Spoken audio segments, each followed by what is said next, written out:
ಸಿದ್ದರಬೆಟ್ಟ ತಪೋ ಕ್ಷೇತ್ರದಲ್ಲಿ ಅದ್ದೂರಿಯಾಗಿ ಜರುಗಿದ ರಥೋತ್ಸವ.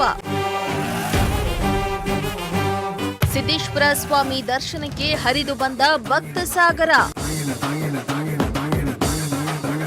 ಕೊರಟಗೆರೆ ತಾಲೂಕಿನ ಸುಪ್ರಸಿದ್ಧ ತಪೋಕ್ಷೇತ್ರ ಸಿದ್ದರಬೆಟ್ಟದ ಶ್ರೀ ಸಿದ್ದೇಶ್ವರ ಸ್ವಾಮಿ ರಥೋತ್ಸವ ಶ್ರೀ ವೀರಭದ್ರ ಶಿವಾಚಾರ್ಯ ಸ್ವಾಮೀಜಿಯವರ ದಿವ್ಯ ಸಾನ್ನಿಧ್ಯದಲ್ಲಿ ಅತ್ಯಂತ ವಿಜೃಂಭಣೆಯಿಂದ ಸಾಗಿತು.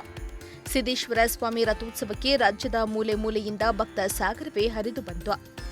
ರಥೋತ್ಸವಕ್ಕೆ ಕೊರಟಗೆರೆ ತಹಸೀಲ್ದಾರ್ ಕೆ ಮಂಜುನಾಥ್ ಚಾಲನೆಯನ್ನ ನೀಡಿದರು. ನಿನ್ನೆಯಿಂದ ಜಾತ್ರಾ ಮಹೋತ್ಸವ ಆರಂಭವಾಗಿದ್ದು ಏಪ್ರಿಲ್ 9ರವರೆಗೆ ಜಾತ್ರೆ ಅಂಗವಾಗಿ ಪೂಜಾ ಕೈಂಕರ್ಯಗಳು ಹಾಗೂ ವಿಶೇಷ ಕಾರ್ಯಕ್ರಮಗಳು ನಡೆಯಲಿವೆ. ಇನ್ನು ಮುಜರಾಯಿ ಇಲಾಖೆಯ ಸಹಯೋಗದೊಂದಿಗೆ ಜಾತ್ರಾ ಮಹೋತ್ಸವ ನಡೀತಾ ಇದ್ದು, ಇಲಾಖೆ ವತಿಯಿಂದ ಜಾತ್ರೆ ಮುಗಿಯುವವರೆಗೂ ವಿವಿಧ ಸಾಂಸ್ಕೃತಿಕ ಕಾರ್ಯಕ್ರಮಗಳ ಆಯೋಜನೆ ಮಾಡಲಾಗಿದೆ. ಸಿದ್ದೇಶ್ವರ ಸ್ವಾಮಿಗೆ ಗೃಹ ಸಚಿವರ ವಿಶೇಷ ಕರ್ತವ್ಯ ಅಧಿಕಾರಿ ಡಾ ನಾಗಣ್ಣರವರು ಗೃಹ ಸಚಿವ ಡಾ ಜಿ ಪರಮೇಶ್ವರ್ ಅವರ ಹೆಸರಲ್ಲಿ ಶ್ರೀ ಸಿದ್ದೇಶ್ವರ ಸ್ವಾಮಿಗೆ ವಿಶೇಷ ಪೂಜೆಯನ್ನ ಸಲ್ಲಿಸಿದ್ರು. ರಥ ಎಳೆತಿದ್ದಂತೆ ಭಕ್ತರು ಬಾಳೆಹಣ್ಣು ದವನ ಎಸೆದು ಇಷ್ಟಾರ್ಥ ಸಿದ್ಧಿಗೆ ಪ್ರಾರ್ಥನೆ ಸಲ್ಲಿಸಿದ್ರು. ರಥೋತ್ಸವಕ್ಕೆ ಬಂದ ಭಕ್ತರಿಗೆ ಮಜ್ಜಿಗೆ, ಪಾನಕ, ಹೆಸರು ಬೇಳೆಯನ್ನ ವಿತರಣೆ ಮಾಡಲಾಯಿತು. ಜೊತೆಗೆ ಜಾತ್ರೆ ಅಂಗವಾಗಿ ಭಕ್ತರಿಗೆ ಹೋಳಿಗೆ ಊಟವನ್ನ ಕೂಡ ವಿತರಿಸಲಾಯಿತು.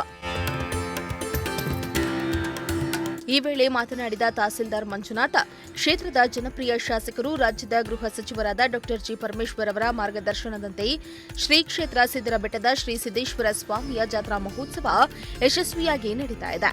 ಕ್ಷೇತ್ರದ ಸಮಗ್ರ ಅಭಿವೃದ್ಧಿಗೆ ಈಗಾಗಲೇ ಇಲಾಖೆ ಮುಂದಾಗಿದ್ದು, ದಾಸೋಹ ಭವನದ ದುರಸ್ತಿ ಕಾರ್ಯ, ಕುಡಿಯುವ ನೀರು, ಶೌಚಾಲಯ, ವಾಹನಗಳ ಪಾರ್ಕಿಂಗ್ ವ್ಯವಸ್ಥೆ ಮಾಡಲಾಗಿದೆ. ಜೊತೆಗೆ ಮುಡಿ ತೆಗೆಯುವ ಸ್ಥಳದಲ್ಲಿ ಸಿಸಿಟಿವಿ ಅಳವಡಿಕೆ, ಸ್ವಚ್ಛತೆ ಇನ್ನು ಮುಂತಾದ ಅಭಿವೃದ್ಧಿ ಕಾರ್ಯಗಳನ್ನು ಶೀಘ್ರದಲ್ಲಿಯೇ ಬಗೆಹರಿಸುವುದಾಗಿ ತಿಳಿಸಿದರು. ಎಲ್ಲರಿಗೂ ನಮಸ್ಕಾರಗಳು. ಈಗಿನ ಕೊರಟಗೆರೆ ತಾಲೂಕು ಚಂದ್ರಾಯನದುರ್ಗ ಹೋಬಳಿ ಸಿದ್ದರಬೆಟ್ಟ ಶ್ರೀ ಸಿದ್ದೇಶ್ವರ ಸ್ವಾಮಿಯ ಜಾತ್ರಾ ಮಹೋತ್ಸವದ ಅಂಗವಾಗಿ ಸಾವಿರಾರು ಜನರು ಸೇರಿದ್ದಾರೆ. ಈ ಒಂದು ಕ್ಷೇತ್ರದ ಅಭಿವೃದ್ಧಿಗಾಗಿ ನಿಮ್ಮೆಲ್ಲರ ಪ್ರೀತಿಯ ಕೊರಟಗೆರೆ ವಿಧಾನಸಭಾ ಕ್ಷೇತ್ರದ ಶಾಸಕರಾದಂಥ ಹಾಗೂ ತುಮಕೂರು ಜಿಲ್ಲಾ ಉಸ್ತುವಾರಿ ಸಚಿವರು ಹಾಗೂ ರಾಜ್ಯದ ಗೃಹ ಮಂತ್ರಿಗಳಾದಂಥ ಡಾಕ್ಟರ್ ಜಿ ಪರಮೇಶ್ವರ್ ಸಾಹೇಬರ ಒಂದು ಮಾರ್ಗದರ್ಶನದಲ್ಲಿ ಈಗಾಗಲೇ ಅಭಿವೃದ್ಧಿ ಕಾರ್ಯಕ್ರಮಗಳನ್ನು ಕೈಗೆತ್ತಿಕೊಂಡಿದ್ದೀವಿ. ದಾಸೋಹ ಭವನವನ್ನು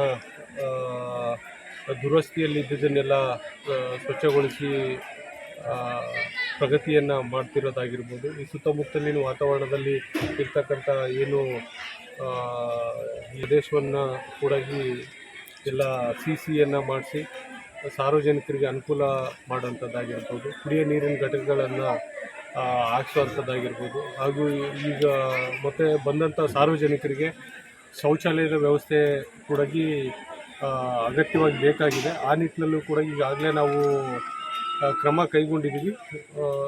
ಎಲ್ಲಿ ಮಾಡಿದರೆ ಜನರಿಗೆ ಅನುಕೂಲ ಆಗುತ್ತೆ ಅನ್ನೋದ್ರ ಬಗ್ಗೆ ಸ್ವಲ್ಪ ಫಾರೆಸ್ಟ್ ಅರಣ್ಯ ಇಲಾಖೆಗೆ ಒಳಪಟ್ಟಿರೋ ಜಾಗದಲ್ಲಿ ಮಾಡಿದರೆ ಅನುಕೂಲ ಆಗುತ್ತೆ ಅಂತೇಳಿ ಜನರ ಒಂದು ಆಗ್ರಹ ಇದೆ.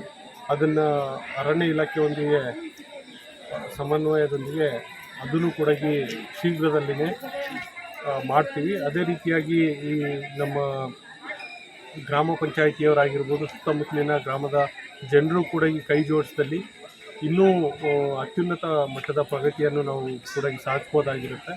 ಬಂದಂಥ ಸಾರ್ವಜನಿಕರಿಗೆ ಯಾವುದೇ ರೀತಿಯಾದಂಥ ತೊಂದರೆ ಆಗಬಾರ್ದು ಅಂತೇಳಿ ನಾವು ತಾಲೂಕು ಆಡಳಿತ, ಮುಜರಾಯಿ ಇಲಾಖೆ ಹಾಗೂ ಜಿಲ್ಲಾಡಳಿತನೂ ಕೂಡ ಅಗತ್ಯ ಕ್ರಮವನ್ನು ಕೈಗೊಳ್ತಾ ಇದ್ದೀವಿ. ಎನ್ ಮೂರ್ತಿ, ಪ್ರಜಾಶಕ್ತಿ ಟಿವಿ, ಕೊರಟಗೆರೆ.